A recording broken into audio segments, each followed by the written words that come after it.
राष्ट्रीय अध्यक्ष श्री अखिलेश जी, लोग कई पूछते हैं कि साहब आपने समाजवादी पार्टी क्यों ज्वाइन की। मैं बड़ा गर्व के साथ कहता हूं, जो निर्माण के कार्य और ख़ास तौर से विकास के कार्य के जो नमूने हमने अपनी ज़िंदगी में पुलिस के में देखे हैं, वो हमको समाजवादी सरकार में देखने को मिले हैं। आप उदाहरण के तौर पर देख सकते हैं। और वो कार्यक्रम, वो स्थान, वो संस्थान जो आम जनता से जुड़े हुए हैं, जो आम जनता की समस्या का हल करने के जुड़े हैं। एक तरफ से गिनाता हूँ, आपका सबसे पहला आपका इकोना स्टेडियम, शायद लखनऊ में इतना बड़ा स्टेडियम नहीं था, जो समाजवादी सरकार की देन है।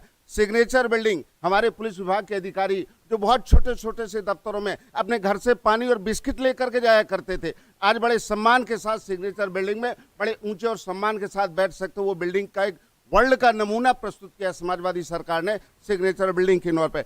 डायल 100, ऑल ओवर इंडिया का कोई ऐसा स्टेट नहीं है जिसने आकर के डायल 100 के नमूने को न समझा हो कि आखिर वो क्या वजह है, कैसे 12 मिनट के भीतर शहर के भीतर पुलिस पहुंच जाती है, कैसे 20 मिनट के भीतर में देहात के भीतर एक घटना को कवर करती है, आत्महत्या को रोकती है, मरने वालों को रोकती है, तमाम दुनिया भर के लॉ एंड ऑर्डर की समस्या रोकती है। आखिर वो कौन सा मैकेनिज्म है, कौन सा ऐसी टेक्नोलॉजी यूपी में अपनाई गई है कि पुलिस इतना इफेक्टिव हो गई। मैं एसपी ह्यूमन राइट रहा हूँ। संसद और राज्य की विधानसभाओं की जितनी समितियां होती है, हर एक में प्रश्न उठाए जाते हैं, हर एक में जो भी जवाब जाता था, जब भी कभी क्राइम और लॉ एंड ऑर्डर की बात होती थी तो डायल 100 का नाम सबसे पहले कहा जाता था कि डायल 100 की पुलिस ने पहुंच करके घटना को रोका है।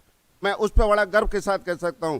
डॉक्टर राम मनोहर लोहिया अस्पताल उत्तर भारत का शायद इतना बड़ा सशक्त राष्ट्रीय स्तर का महाविद्यालय लॉ का नहीं होगा, जहाँ वर्ष अभी लेटेस्ट जो पीछे जेकर जल निकला, एक अकेला संस्थान जिसने 150 स्टूडेंट्स को न्यायिक अधिकारी, जुडिशियल ऑफिसर सेलेक्ट करके भेजा।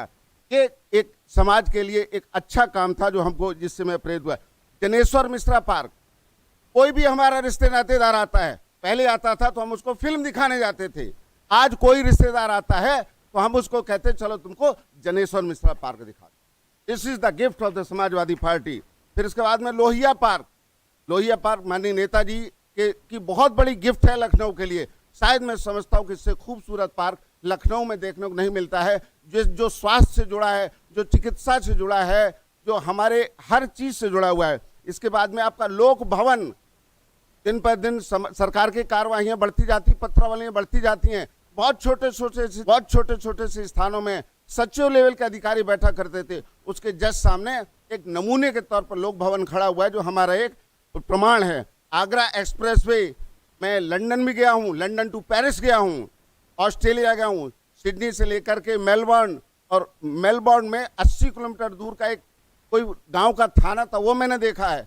मैं नहीं समझता हूँ शायद हमारा आगरा एक्सप्रेस भी उनने किसी भी माने में 19 पढ़ता हो, कि एक बधाई के पात्र हैं। और दूसरा पीजीआई आपका सेफाई का, अभी कोरोना काल चला, कोरोना काल में जितना भी उधर का कोरोना काल में पीजीआई ने जो हेल्प किया, मैं समझता हूँ ये extremely good I can say. और दूसरा सबसे बड़ी बात, जिस कारण से मैं समाजवादी पार्टी में जुड़ा हूं, यह परिवार, मैं नेताजी को जब कक्षा 8 में पढ़ता था तब से देखता था, जीतमल से, किसी भी सुख दुख के काम में। गौरी शंकर जी की डेथ हुई थी, हालांकि वो बसपा में थे, और पहले शख्स अखिलेश यादव जी थे जो रात में 4 बजे अपनी संवेदना व्यक्त करते। तो विकास का कार्य, मानवीयता का कार्य, इन सब में जो बढ़ चढ़ करके आगे हिस्सा ले, इन्हीं सब बातों से प्रेरित होकर के समाजवादी पार्टी को ज्वाइन किया हूं। और माननीय अखिलेश यादव जी को वर्ष 2022 में मुख्यमंत्री के पद पर तैनात कराने के लिए हम सब घेरा उठाते हैं। और एक नारे के साथ अपनी बात समाप्त करता हूं। आओ बुने, अखिलेश जी के नेतृत्व में, आओ बुने जाला फिर एक न्यारा, आओ बुने जाला फिर एक न्यारा हो जिसमें इकबाल का नारा, सारे जहां से अच्छा हिंदुस्तान हमारा, सारे जहां से अच्छा। Thank you very much. अब मैं अनुरोध करूंगा डॉक्टर अभिषेक राय जी से। उन्होंने वो अपनी किताब के बारे में नहीं बताया, इटावा की किताब। सर आप बताएं। मैं 2 मिनट बता देता हूं। मैंने किताब लिखी है इटावा कल आज और कल, 600 पेज की किताब है। इटावा का इतिहास, इटावा की राजनीति, इटावा का अर्थशास्त्र, इटावा का भूगोल, इटावा के चर्चित स्थल, इटावा की राजनीति, इटावा की शिक्षा, इटावा में क्या नाम है, लोकोक्तियां, मुहावरे, पेड़ भुंटिया टीले पे खलियान, हर के लड़का छोई चूसे समझाने को राम, जो आजकल की नीति चल रही है।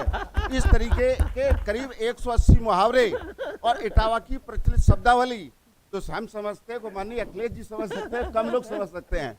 और इसके साथ साथ एक और चैप्टर उसका सबसे जबंग है जिसके लिए इटावा मशहूर है, वह इटावा यमुना चंबल का बिहड़ और यहाँ के बागी। तो ये किताब हमारी काफी लोकप्रिय है।